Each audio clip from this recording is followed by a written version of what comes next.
So I think mental health problems in general that's one of the issues, isn't it? That they isolate you because of that what's going on in your head. It sort of it pulls you, doesn't it? It pulls you into a place where into yourself, but that that isolates you from everybody else. So that was my experience of it anyway.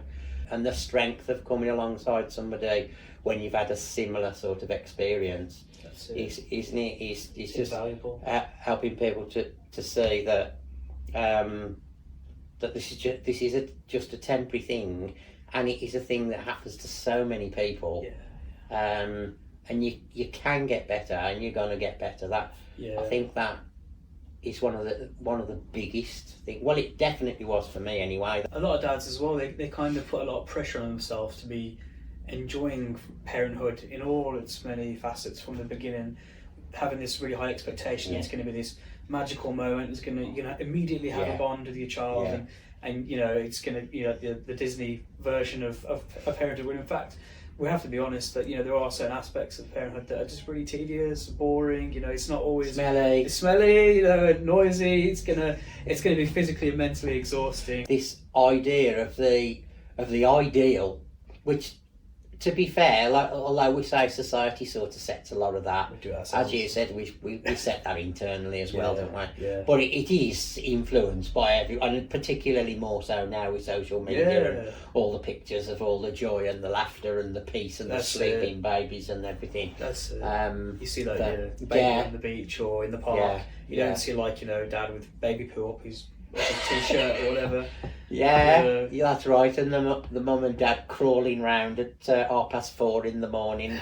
Yes, it's like proper traumatic, isn't it? Yeah. I think even a birth that goes well, and then you don't develop perinatal mental health problems. Yeah.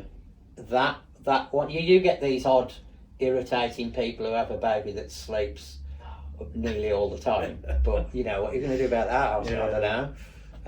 I think there should be some sort of punishment, to be honest, because that's just not fair. That's it. But for everybody else, you're like utterly wasted, aren't you, for months? Yeah, that's it. And just living in la la land because you're so exhausted anyway. Yeah, like a lot of dads I speak to, and myself included, they find that they can't exercise as much as they used to because they haven't got the time, the priorities, or even just exhausted as well. So there's a certain amount of dads put pressure on themselves to get rid of the dad bod, for example, get back in the gym and all that. But to a certain extent as well, your physiology does change a little bit, doesn't it? I didn't have that. So I suppose it's just like, again, it goes back to normalising it, doesn't it? And just saying, it's not going to be perfect. There are going to be times where you're fed up. There are going to be times where you and your partner are going to be ratty with each other. It's don't be too harsh on yourself. So just give yourself a break. You just got to get through that bit. It's not just a matter of like stiff upper lip either. That's not what we're saying about it's tough, but you got to tough it out kind of thing. It's tough, but you can make it easier on yourself by seeking support and having someone to talk to and then doing certain things to look after your well-being. But again, not being too strict on yourself. So some nights you are going to have to eat some rubbish food just so it's more convenient, My wife wasn't certainly wasn't struggling with perinatal mental health problems. Was obviously it's full on when you have a baby. So she was struggling with just the usual difficulties of having a new baby, screaming day and night in the house, and all the exhaustion, etc., that comes with that, and recovering from such a huge event like giving birth and stuff. But and mental health was okay, and it was actually I was the one who developed anxiety and depression around the birth.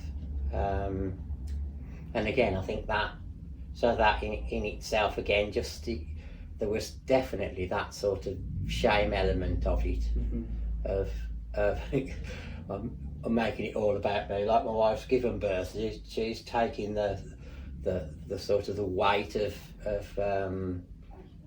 having a new baby in the house and what needs to be done and stuff. And here's me like, I'm feeling a bit sad, I'm a bit anxious, and that just didn't feel right. Yeah, I had like similarly with me. It was my wife. She was fine. I mean, she had an older child, and she had postnatal depression following his birth. But with our youngest, I was the one that was the one going through the perinatal mental health. For me, it was more so anxiety more than anything. And I think a lot of it stems from, unfortunately, due to the pandemic, the COVID restrictions meant that I wasn't able to be at the hospital on time. I was waiting for the phone call to come in, the very last minute, and I missed the birth by 5 minutes.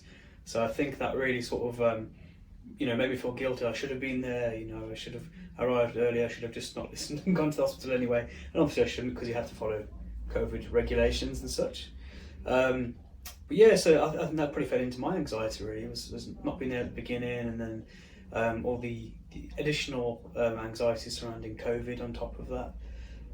And yeah, it can make you feel very isolated, and in panic mode for quite a long time. Yeah, men are more likely to react by starting to drink a lot more or using other substances, going out more, doing, as I say, getting involved in more risky and risk-taking behaviour.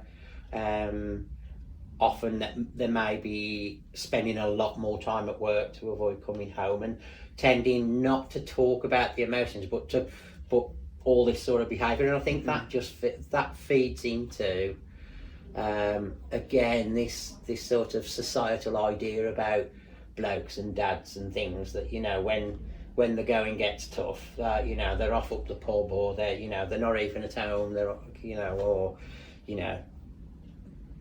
getting involved in behaviours that are not helpful and typical bloke stuff. Yeah. But actually, often those are all telltale signs that it's all going diabolically wrong. Yeah. And they might not even be aware of it as well. Like, they might just think, oh, this extra bit of work, or I'm just going to pop out, and they might not consciously be avoiding the home situation. They might just do it, on a subconscious level. But yeah, it's very valid for sure.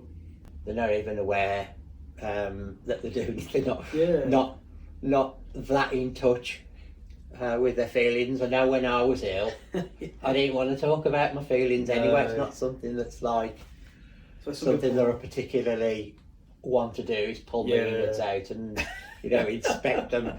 Go out with your mates and all pull your guts out, inspect them on the table, and and talk about all your feelings. It's just.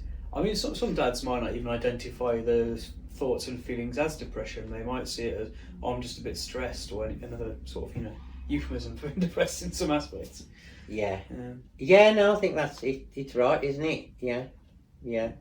Because it is. It's still considered to some people, unfortunately, a sign of weakness if you mention anything to do with mental health and needing support. And I suppose in regards to the sort of from an organisational support level, maybe around dads, sometimes you have to consider the use of language, like rather than like you were saying, what are you feeling? You say like, what do you think about this? What's your perspective? Which you get the same information, don't you? Really, but in essence, it's avoiding those kind of like mushy, icky feeling. Yeah, no, I think that's true, isn't it?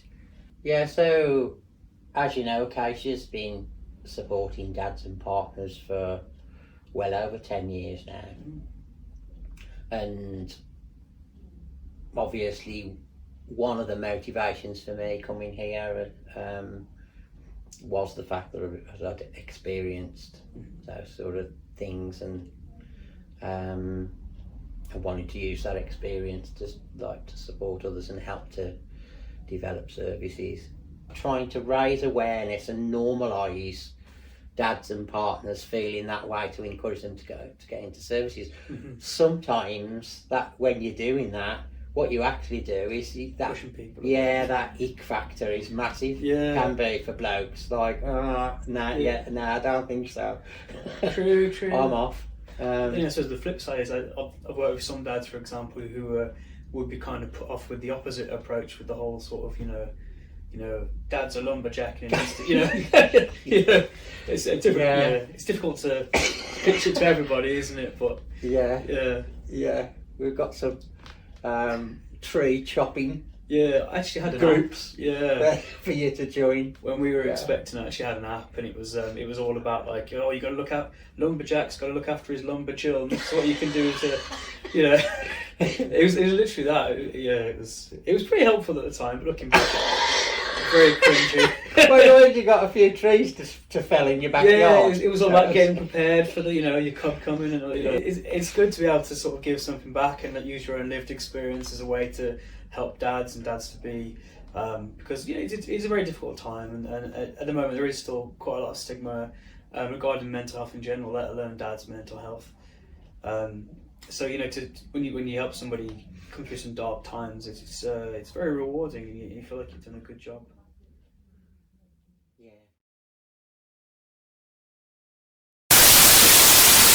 It's an exciting field to work in because it's so. So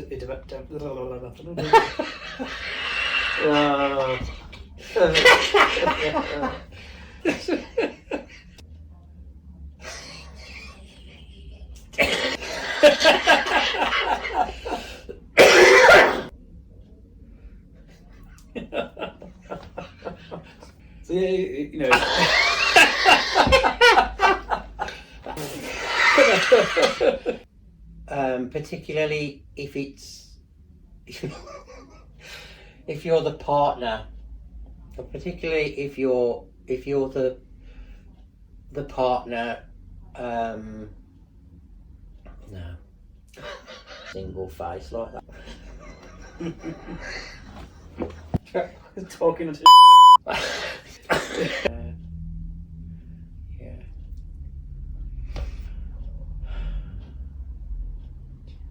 Good times.